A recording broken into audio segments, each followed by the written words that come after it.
Assalamualaikum warahmatullahi wabarakatuh. Kembali lagi di channel Hadits JPET. Di video kali ini saya akan melanjutkan kisah yang berjudul Anti Sang Cucu Dukun Santet. Jika kalian belum nonton part sebelumnya, baiknya tonton dulu agar nyambung dengan alur ceritanya. Cerita ini ditulis oleh Rama Atmaja. Jika kalian ingin membacanya secara langsung, nanti saya kasih linknya di deskripsi. Sebelum lanjut videonya, buat kalian yang belum subscribe ke channel ini, mari bantu klik tombol subscribe-nya dan nyalakan lonceng notifikasinya agar kalian tidak ketinggalan cerita terbaru dari channel ini.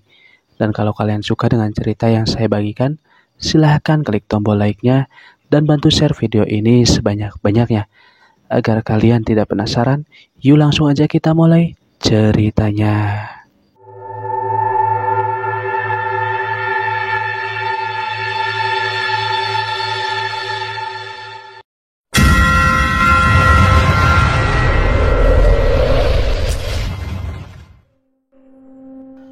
Kembali di waktu setelah Anti berpamitan dengan teman kerja dan keluarga budenya. Gak dipikir-pikir dulu, masih bisa kerja, toh kalau tidak mau tinggal pun bisa pulang pergi, ucap ibu pemilik warung. Enggak bu, keputusanku sudah bulat, aku mau cari pengalaman, balas Anti teguh dengan pendiriannya. Setelah berpamitan, Anti kembali mengambil barang-barangnya yang tertinggal dan saat ia ingin beranjak meninggalkan rumah makan, matanya tertuju pada Rida yang menatap dari kejauhan. Mbak Rid, sapa Anti.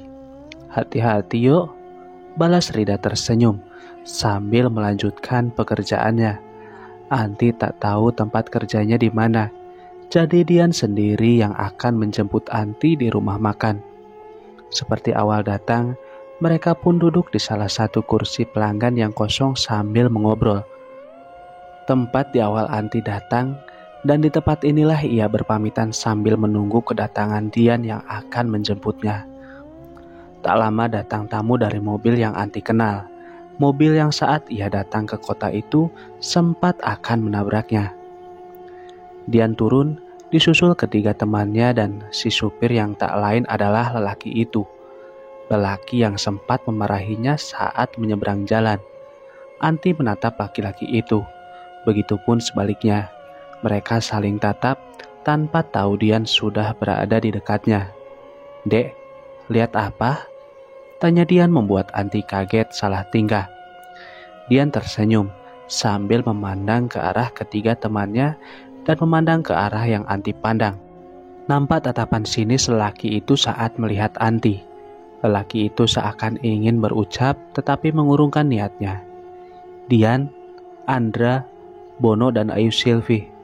Mereka semua memperkenalkan dirinya kepada Anti, budenya dan pemilik rumah makan itu. Lalu memilih meja lain dan memesan makanan. Pandangan Anti putus dari orang itu, yang tak lain adalah Andra. Andra pun sama, curi pandang kepadanya dan seakan ingin mengucapkan sesuatu. Lalu Andra mendekatkan mulutnya ke telinga Dian. Di, itu cewek yang pernah aku ceritakan, bisik Andra. Cewek yang mana? Tanya Dian. Yang mau bunuh diri, jelas Andra membuat Dian tertawa. Anti hanya bisa memandang diam. Lalu Dian melambai memanggilnya untuk ikut gabung di meja tersebut. Singkatnya setelah makan, mereka semua pamit sambil membawa serta Anti, lalu masuk ke dalam mobil dan pergi meninggalkan rumah makan, menuju ke tempat karaoke, tempat Dian dan Ayu bekerja. Di sepanjang perjalanan, Anti memilih diam. Ia bingung untuk membuka percakapan dengan orang yang baru dikenal. Sedangkan Bono dan Ayu Silvi terus bercanda, bak sepasang kekasih. Ayu Silvi, perempuan yang terkadang dipanggil Ayu, atau Selvi itu mulai curi pandang seakan ingin membuka percakapan saat mulutnya hendak berucap, "Hai cewek, masih hidup?" Teriak Andra membuka semua orang tertuju padanya. Maksud mas apa? Mas yang jelas-jelas bawa mobil sambil melamun, bela Anti. Dian tersenyum. Ia mencoba melerai pertarungan kecil itu. Sudah. Ribut apa sih? Gak guna. Mbak, nenek itu siapamu? Bisik Selvi membuat Anti kaget. Nenek? Nenek yang mana? Tanya balik Anti memejam sambil tersenyum. Bisik-bisik tetangga, sindir Bono, lalu memecah suasana dalam mobil dengan canda tawa. Di suatu tempat nampak seorang tengah duduk menatap seorang kakek tua. Mereka duduk berhadapan. Di tengahnya ada meja kecil dengan beberapa sesaji dan dupa. Sesekali kakek itu menabur kemenyan ke dalam kumpulan asap. Gemeretek suara kemenyan lembut yang terbakar membuat asap di ruangan itu semakin pekat. Mulut sang kakek masih berkomat-kamit, sedangkan kedua matanya terpejam. Sampai saat ini, suamimu tak punya wanita idaman lain. Apa kamu yakin mau melakukan hal itu? Tanya sang kakek dengan pakaian batik dan rambut panjang acak-acakan. Iya mbah, walau bagaimanapun, aku ingin semua berjalan seperti yang aku inginkan, jawab si perempuan. Ya sudah, kalau seperti itu, tapi semua tergantung dari harganya. Ucap si kakek tua yang tak lain adalah seorang dukun. Lantas perempuan itu langsung menyambar tas yang menggantung di pinggang. Ia mengambil sesuatu dari dalam tas, lantas menyerahkannya ke dukun tersebut. Segini cukup? Tanya si perempuan memberikan sejumlah uang. Hehehe, cukup. Balas sang dukun mengambil uang tersebut.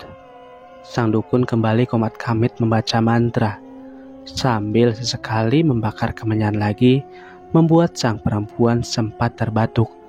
Tetapi sang perempuan itu masih kokoh di tempatnya, tak bergeser sedikit pun, sampai apa yang dihajatkan benar-benar terlaksana. Tak berapa lama, sang dukun membuka kedua matanya sambil berujar, Pulanglah, kau akan mendapati apa yang engkau inginkan. Baiklah mbah, terima kasih, jawab sang perempuan sambil mencium tangan sang dukun, lekas pergi meninggalkan tempat tersebut. Perempuan itu keluar dari rumah sang dukun dengan wajah berbinar. Lekas ia mendekati mobil terparkir, yang di dekatnya sudah ada sopir berdiri menunggunya. Sudah mbak? Tanya sang sopir sambil bergegas membuka pintu belakang. Iya pak, jawab si perempuan.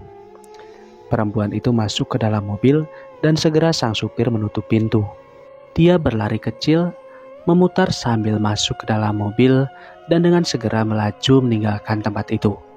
Sang dukun sendiri berdiri di teras rumahnya sambil mengantarkan tamunya dengan senyuman. Maaf ya pak, jadi merepotkan, ucap si perempuan. Enggak apa mbak, toh bapak sudah di kantor. Dan Mas X sendiri sedang ada keperluan sama tamunya.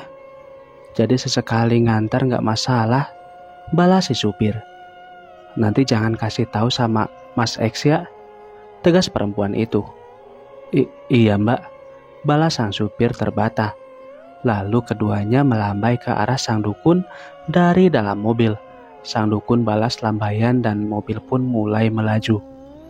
Perempuan yang baru saja meninggalkan rumah dukun yang bernama Mbah Dawi adalah Sari, istri dari Andra. Ia merasa Andra selalu mengabaikannya, jadilah Sari pergi menemui Mbah Dawi. Bukan untuk menyembuhkan Yana, karena Yana sudah baik-baik saja, tetapi untuk mengikat kembali Andra dalam pelukannya.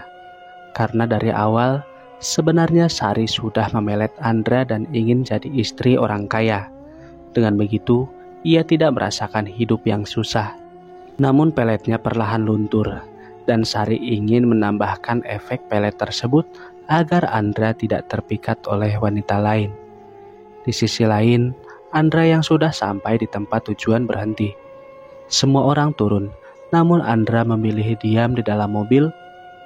An, ayo cepat turun, perintah Bono. Tanpa menjawab, Andra melanjutkan mobilnya. Meninggalkan Bono dan kawan-kawannya, tentu saja Anti merasa tak enak hati, karena ia pikir Andra seperti itu karena dirinya. Mungkin gara-gara aku mbak, ucap Anti. Sudahlah, Jangan dipikirkan, dia memang gitu, tapi baik kok, bela Dian. Mereka pun berjalan masuk menuju tempat karaoke, tempat Andi akan bekerja. Andi dikenalkan sama Mami Wiwi, pemilik tempat karaoke, dan dari situlah ia mulai bekerja, serta mendapat mes tepat di samping kamar Dian. Andi bekerja normal, namun tidak mendapat keuntungan berbeda dengan yang lain, mencari sampingan dengan menjadi budak nafsu lelaki hidung belang. Andi mencoba hidup normal, tetapi penghasilan dan pengeluarannya lebih banyak pengeluaran. Hingga Anti mulai coba-coba mencari tambahan seperti yang teman-temannya kerjakan. Dan dari sini, Anti ketagihan dengan hasil yang ia dapatkan. Beberapa tahun pun sudah berlalu, Anti bak ratu di tempat itu.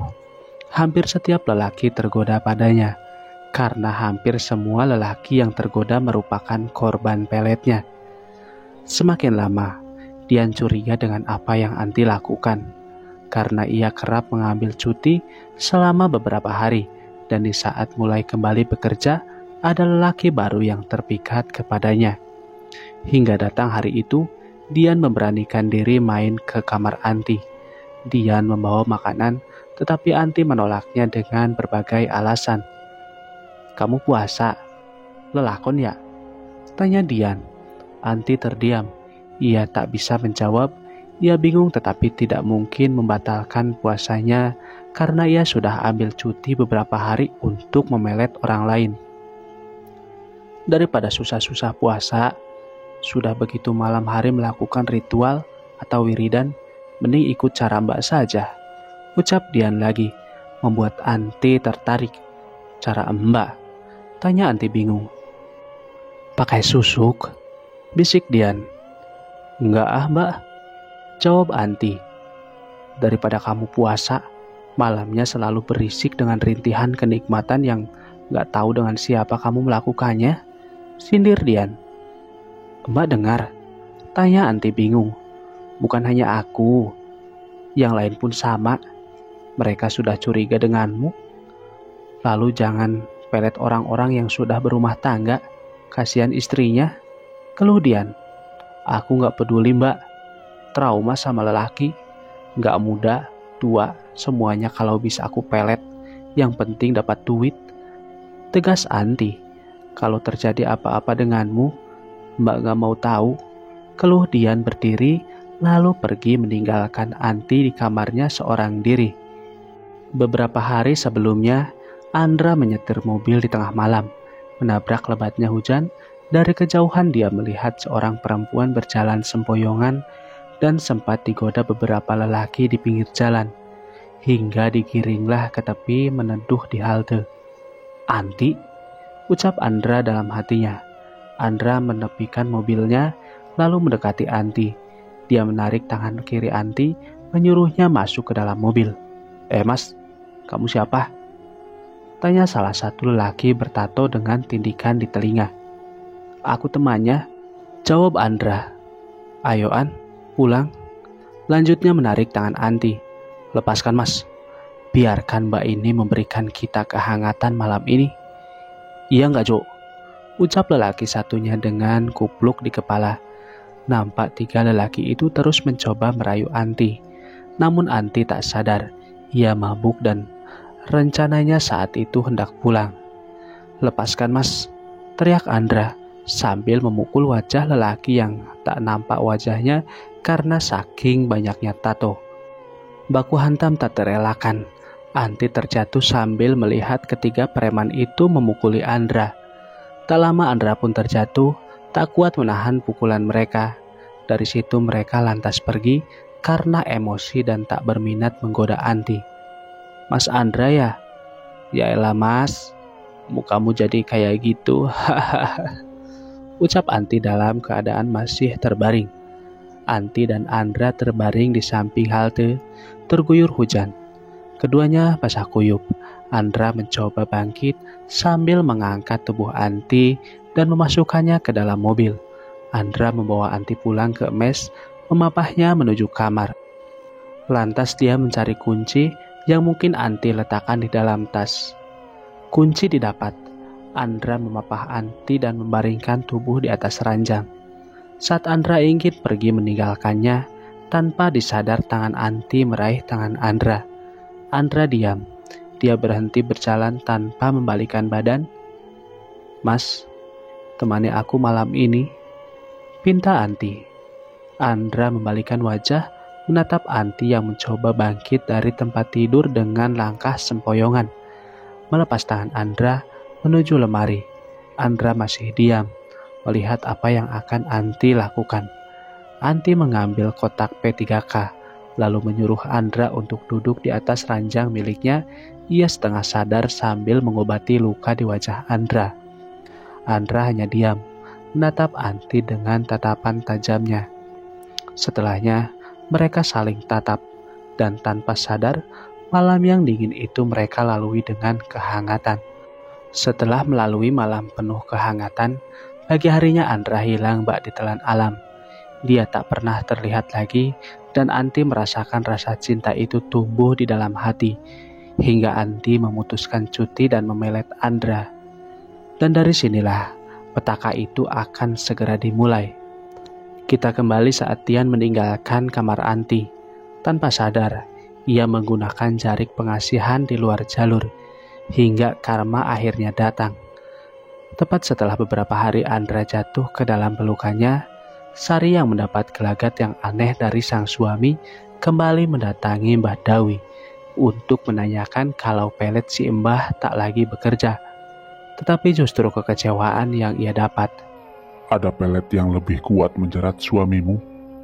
Aku bisa saja memperkuat peletnya, namun ada seorang dukun sakti di balik bayang-bayangnya, ucap Mbah Dawi. "Memang Mbah tak mampu melawan?" tanya Sari. Ilmunya jauh di atasku. Hahaha.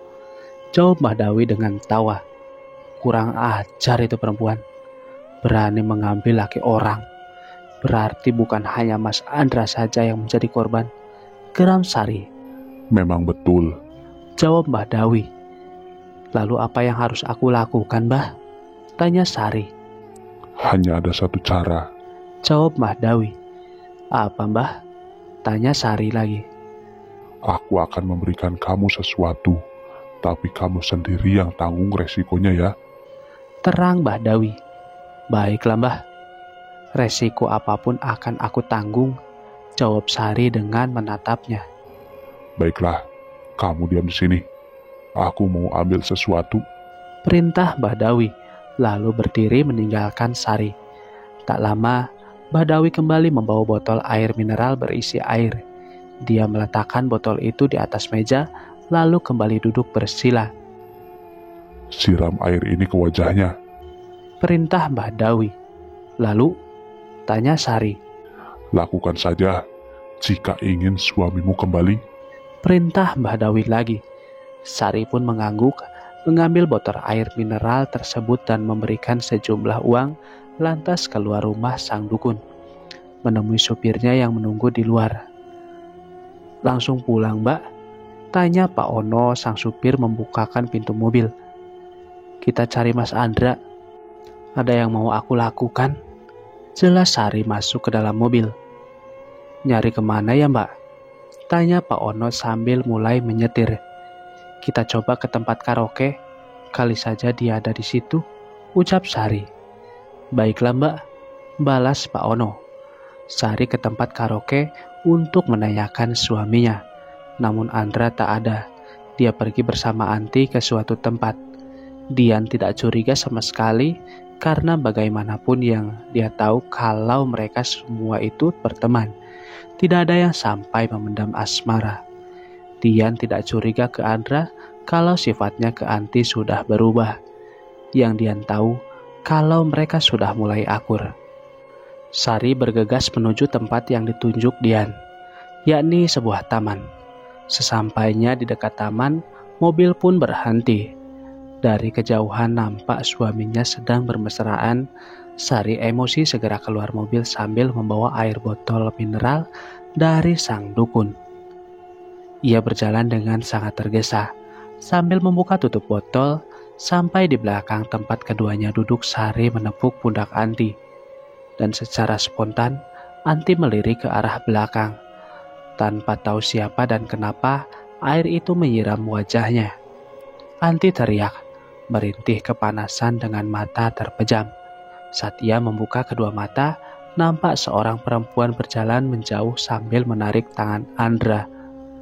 Anti langsung pulang memakai jasa ojek. Padahal wajahnya diterpa angin, tetapi merasa begitu panas. "Wajah Mbak kenapa? Kok merah?" tanya sopir ojek kala melihat spion motornya. Anti tidak menjawab, ia mengipas-ngipaskan kedua tangannya ke arah wajah.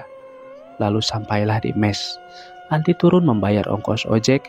Nampak mas-mas ojek begitu ngeri kala melihat wajah Anti. Dan dari sinilah alasan Anti mengurung diri di dalam kamar, tak mau menampakkan wajahnya di depan umum.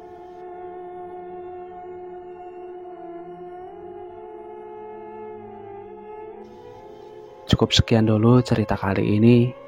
Mohon maaf bila ada salah-salah kata. Saya Hadi pamit undur diri. Wassalamualaikum warahmatullahi wabarakatuh.